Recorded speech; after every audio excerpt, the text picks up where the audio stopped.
எல்லாம் போயிடுச்சுண்ணா. நிறையா இருந்தது.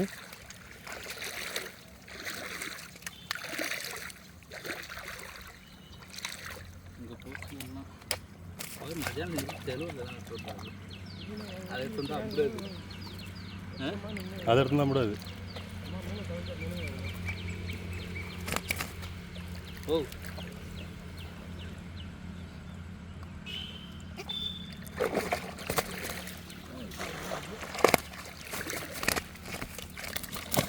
எடுத்து போடுவோம். ஒரு கிலோ சிலேபி தேய்க்கணும்.